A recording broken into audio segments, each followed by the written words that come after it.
안녕하십니까, 안영찬입니다. 이번 영상은 집합건물법, 집합건물의 관리 및 소유에 관한 법률에 대해서 초핵심 요약 정리할 거고요. 최근에 개정된 부분이 있고 개정되고 나서 처음 치르는 시험이기 때문에 개정된 부분에서 시험이 출제될 가능성이 굉장히 높습니다. 그래서 제가 설명드릴 때 개정된 부분이다 라고 말씀드리는 거는 꼭 기억해 두시기 바랍니다. 자, 내용을 보시죠. 일단 집합건물법에서 이제 개념인데, 일단 전유 부분이 있는데 구분 소유권의 객체가 되는 부분을 우리가 전유 부분이 되고요. 전유 부분이 되기 위해서는 구조상, 이용상 독립성이 있고 구분 소유 의사 내지 행위가 있으면 됩니다. 따라서 집합건물이 성립되기 위해서는 등록이나 등기가 필요가 없는 거죠. 구조상, 이용상 독립성이 있고 구분 소유 의사 내지 행위가 있으면 그 순간 등록, 등기가 없더라도 구분 소유권 및 집합건물이 성립하게 된다는 것이 우리 판례 입장이고요. 따라서 등기, 등록을 해야 집합건물이 비로소 성립된다는 지문은 X가 되는 거죠. 자, 이 전유 부분, 이의 부분을 우리가 공용 부분이라고 합니다. 일단 공용 부분과 전유 부분은 일체성을 띱니다. 따라서 첫째, 공용 부분에 대한 지분은 전유 부분의 처분에 따릅니다. 전유 부분이 처분되면 공용 부분에 대한 지분, 권리도 자동으로 쫓아가게 되고요. 또 공용 부분에 대한 득실 변경은 등기를 요하지 않습니다. 합치면 이렇게 된 거죠. 자, 우리가 아파트, 계단, 복도, 엘리베이터와 같은 공용 부분에 대한 권리는 전유 부분과 일체성이 있기 때문에 전유 부분만 이전 등기받으면 공용 부분은 자동으로 쫓아오게 되고요. 공용 부분을 이전받기 위해서 등기할 필요가 없다라는 거 꼭 기억해 두시기 바라고, 또 전유 부분과 분리하여 공용 부분을 처분할 수 없습니다. 절대로입니다. 따라서 이런 식의 지문, 구분 소유자 전원의 동의가 있다면 공용 부분만 분리해서 처분할 수 있다. X. 아파트 관리규약에 분리 처분을 가능하게 했다면 공용 부분에 대한 권리를 분리 처분할 수 있다. X입니다. 다시 말하면 전유 부분과 분리하여 공용 부분은 절대로 처분할 수 없다는 거 기억해 두셔야 되겠죠. 자, 공용 부분에 대한 첫째, 공유자의 지분은 균등하지 않습니다. 전유 부분의 면적의 비율에 의해서 결정이 되게 되고요. 자, 공용 부분은 어떻게 사용하게 되냐면 용도에 따라 사용합니다. 따라서 필요에 따라 사용한다. X. 지분의 비율로 사용한다. X가 된다는 거 주의하시기 바라고, 공유자가 다른 공용 부분에 관하여 공유자가 공용 부분에 관하여 다른 공유자에 가지는 채권입니다. 결국은 뭘 말하냐면 연체관리비거든요. 그러니까 전 소유자가 관리비를 연체했어요. 그래서 그 아파트를 경락을 받거나 매수한 사람에게 그 연체관리비가 승계되느냐, 이 문제에 대해서 공용 부분에 대한 연체관리비는 승계된다. 다시 말하면 공유자가 공용 부분에 관하여 다른 공유자에 대하여 가지는 채권은 승계가 된다. 유의하실 것은 전유 부분에 대한 채권, 전유 부분에 대한 연체관리비는 승계되지 않고요. 유의하실 것은 아파트 관리규약으로 전유 부분의 연체관리비가 승계된다라고 했더라도 그 관리규약 자체가 무효다. 아무리 아파트 관리규약에 그런 규정을 두고 있더라도 공용 부분에 대한 연체관리만 승계된다는 것이 우리 판례 입장이고요. 연체로 원금만 승계됩니다. 연체관리비 원금만. 다시 말하면 연체료는 지연배상금은 승계되지 않음을 주의하셔야 됩니다. 자, 네 번째, 공용 부분 변경입니다. 이번에 개정된 부분입니다. 일단 공용 부분을 변경하려면 원칙적으로 구분 소유자 3분의 2 이상의 찬성으로 변경하게 됩니다. 개정된 부분이고 중요하죠. 다만 개량행위로서 과다한 비용이 들지 않는 경우에는 통상의 지표결이 과반수의 찬성으로 변경할 수가 있는데, 이러한 변경이 만약에 구분 소유권 및 대지 사용권의 범위나 내용의 변동을 일으키는 경우에는 5분의 4 이상의 찬성이 필요합니다. 개정된 부분이고 시험에 나오겠죠. 자, 원칙 3분의 2 이상의 찬성. 계량행위로서 과다한 비용이 들지 않는다면 통상의 집회 결의. 다만 이러한 공용물의 변경으로 구분 소유권 및 대지 사용권의 범위나 내용에 변동을 일으킨다면 그때는 5분의 4 이상의 찬성이 필요하다는 것까지 꼭 기억해 두셔야 됩니다. 자, 그 다음에 이제 대지 사용권입니다. 일단 대지 사용권은 뭐냐면 구분 소유자가 가지고 있는 토지 사용권을 우리가 대지 사용권이라고 하는데, 일단 구분 소유권과 대지 사용권은 일체성이 있습니다. 따라서 대지 사용권은 그가 가지는 전유 부분의 처분에 따릅니다. 이것도 이전 등기 안 받아도 된다는 얘기죠. 그래서 아파트를 구입하시면 전유 부분에 대해서만 이전 등기 받으면 대지 사용권도 자동으로 쫓아오게 되는 거죠. 다만 규약으로 분리 처분하게 할 수가 있습니다. 다시 말하면 점유분과 분리하여 대지 사용권을 처분할 수 없다는 내용은 규약으로서 달리 정할 수가 있고요. 그러니까 규약으로서 달리 정한다면 분리 처분이 가능할 수가 있고요. 만약에 규약에 별도로 특별히 분리 처분을 금지하는 규정을 두고 있다면 등기를 해야지만 선의 제3자에게 대항하고요. 등기하지 않는다면 선의 제3자에 대항하지 못한다는 것까지 기억해 두셔야 되겠죠. 정리해 볼까요? 자, 구분 소유자가 가지고 있는 토지 사용권을 대지 사용권이라고 한다. 대지 사용권은 전유 부분의 처분에 따른다. 따라서 전유 부분만 이전 등기 받으면 대지 사용권도 자동으로 쫓아오게 되고요.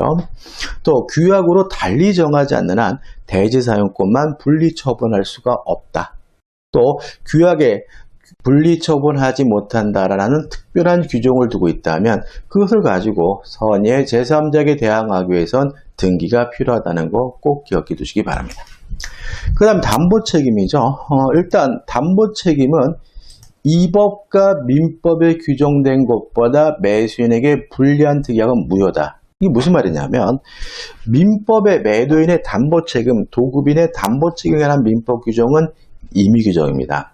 따라서 당사자 간의 특약으로 달리 정할 수가 있는데 이것이 집합건물법으로 오게 되면 편면적 강행 규정이 되고요.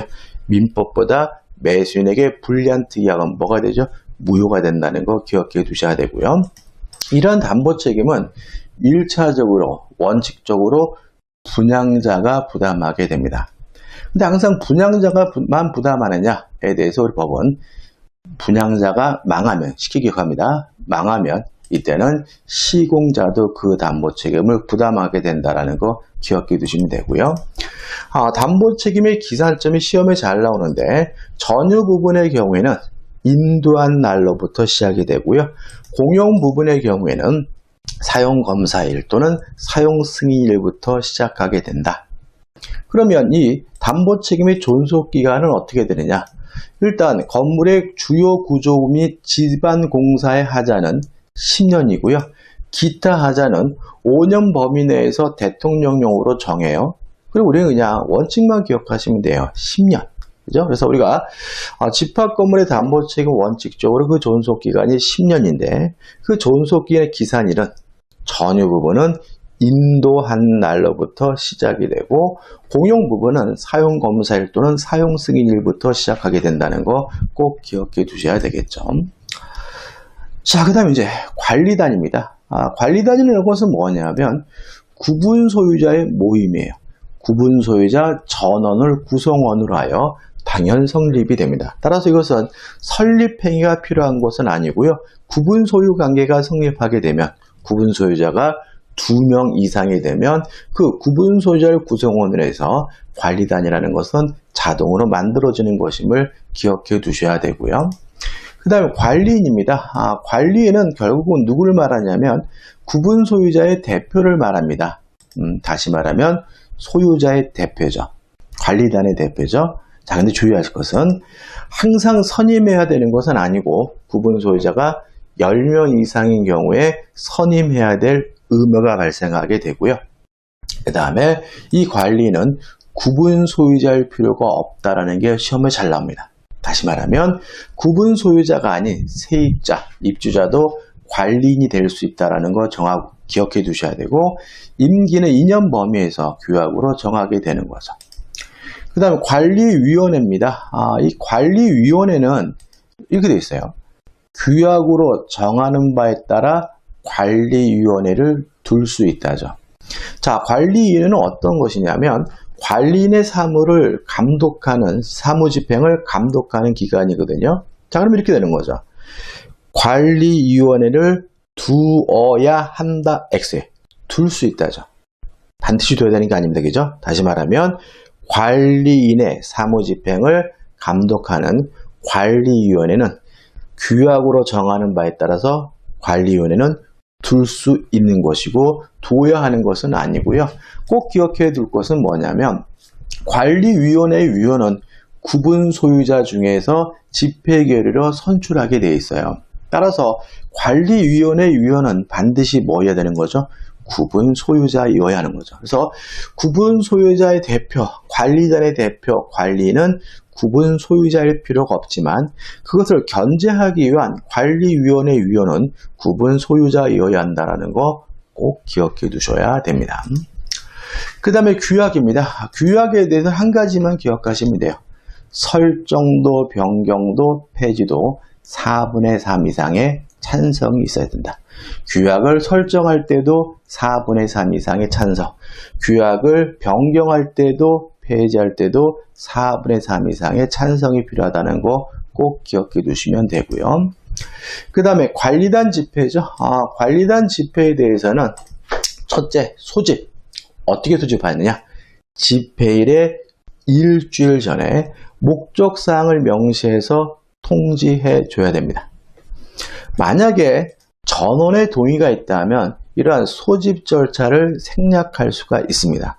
다시 말씀드리면 관리단 집회를 소집하기 위해서는 일주일 전에 목적사항을 명시해서 통지해야 되는데 이러한 소집 절차를 생략하기 위해서는 구분 소유자 전원의 동의가 필요한 거죠.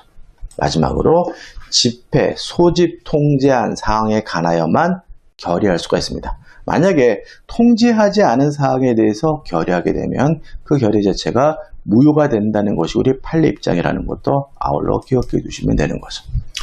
자, 이제 또 이제 개정된 사항입니다. 자, 이번에 집합건물법이 개정이 돼가지고 수선적립금이라는 것이 신설됐어요.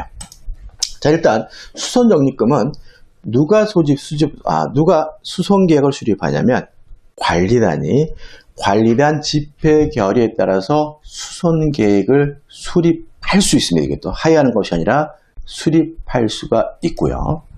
그 다음에 누가 징수하고 적립하냐면 관리단이죠.